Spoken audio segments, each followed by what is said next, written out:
In 2005, I actually received a call from my mom asking me to come. I was in the United States at that time, just started my new job. And she told that my father actually slipped into coma. So I rushed back to India at that time. When I visited India, doctors were actually waiting for me. And they asked me to unplug my father. For 13 days, I actually sat with my father right next to the hospital bed, right next to him in the hospital bed, holding his hand while machines kept him alive.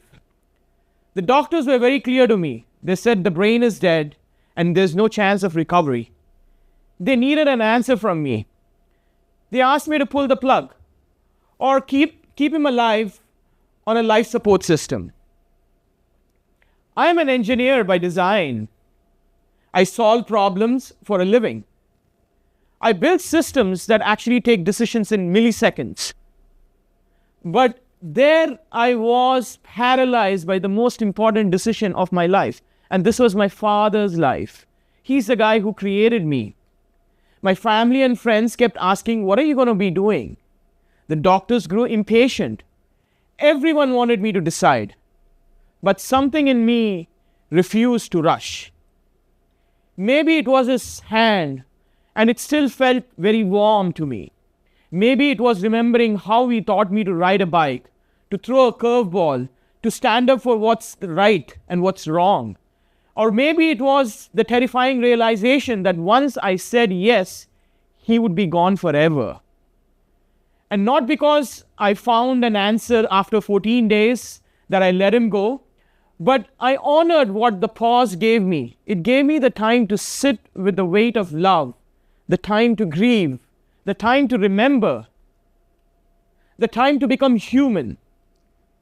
15 years later, my son was born.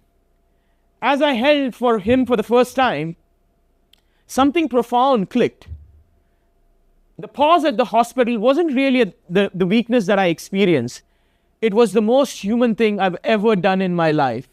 And that's when I realized we were building a world that's forgotten how to pause.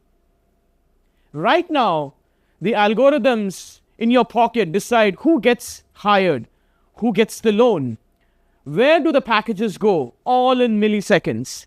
There's no hesitation, there's no conscience. We build incredible machines that scream, can we, million times a day and million times a second, but never whisper to say, should we in the first place? We are not just automating every decision, we are just unbundling and automating our souls for speed and profit. I'm going to ask you to think what exists after this. So I refuse to believe that this is the only way. We asked, what if we built machines that pause, that think, and that feels? Machines that remind us that to be human when we forget the most. This is angelic intelligence, ladies and gentlemen. Intelligence which has conscience. This is not ethical AI, which is do no harm. But this is virtue-based intelligence that amplifies the goodness in you. At its heart is pause protocol. It's very deceptively very simple. And it asks only 3 questions. Who does this really help? Who does this harm? And what it takes to be more human. I know that it sounds too soft and touchy-feely for a tech company. But love isn't weakness. Love is the most powerful optimization function that ever existed in this universe. It doesn't just help one person win. It uplifts the entire society around us. This is not just about finding perfect answers. It's about being deliberate with our questions, because sometimes it's asking the right question that matters more. Most systems race to solve the problems faster than the thought. We built one that feels before it acts. That's angelic intelligence. We tested this in the boring world of logistics. Instead of asking how do we move things faster and cheaper that most supply chain guys usually are asked, our system asked how do we make hope move and deliver good, not just goods. The results were outstanding. We were able to move 2.3 million pounds of food destined to landfills, and we send it to the hungry families.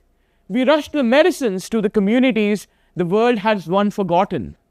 This wasn't done at like exponential cost, but it was done at a cost that was like significantly much cheaper than the world pays today to move things around. And what we were able to prove is that profit and intent are never at odds when you try to do it at the first principle level. We asked, what if the smartest thing an AI could ever do is remember why we exist in the first place? Remember the human hands and the heart that built it. We also realized we can't patch the conscious onto the existing systems. We had to build it from within. Values first, speed next. Humanity and virtues at the core, not as an afterthought or a safeguard. I want the future to be aimed at benevolent superintelligence, not artificial superintelligence. We needed to start building systems with a soul. There's nothing great about being artificial. There's always something beautiful about being angelic. And that's what we're building. We have a choice. Build artificial intelligence that's fast and that's heartless, or moral machines that are very thoughtful and very human.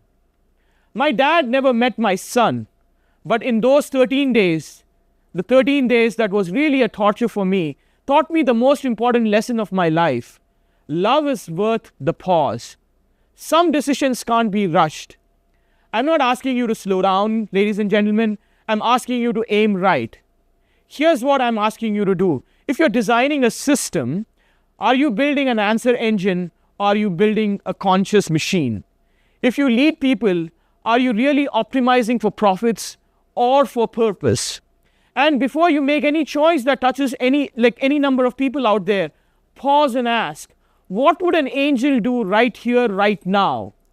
That pause that saved my humanity might be the key to saving all of you guys. The question isn't whether we can build machines with a soul. The question is whether we have the courage to try. Thank you, ladies and gentlemen.